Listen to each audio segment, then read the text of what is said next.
특수고용 노동자나 프리랜서처럼 개인 사업자 자격으로 일하는 사람들을 비임금 노동자라고 합니다. 사실상 노동을 하지만 법적으로는 노동자 지위를 인정받지 못하죠. 이런 비임금 노동자가 거의 800만 명에 달하고 특히 30대 이하가 300만 명을 넘고 있습니다. 보도에 원종진 기자입니다. 그때그때 여러 가지 일을 하며 생활하는 20대 후반의 A씨에겐 일자리라는 말보다 일거리라는 말이 익숙합니다. 엔잡할 수 있는 플랫폼들이 많잖아요. 주말엔 축가를 부르러 결혼식에 가고, 그리고 평일에는 디자인 작업을 하다가 한 가지 일로 버는 돈으론 생활을 유지하기 턱없이 부족하기 때문에 여러 직업을 가져야만 합니다. 주수익이 영상 편집인데 들쑥날쑥이에요.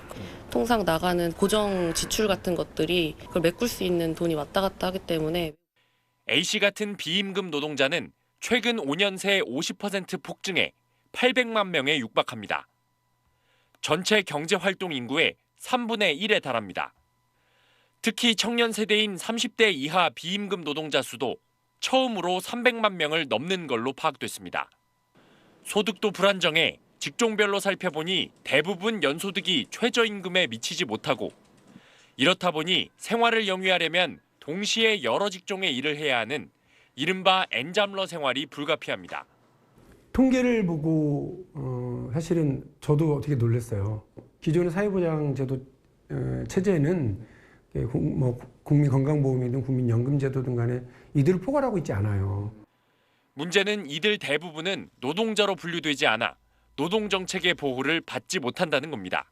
프리랜서인데 임금을 체불당했어요. 이 사람은 프리랜서라는 이유로 그 보호를 못 받는 거예요.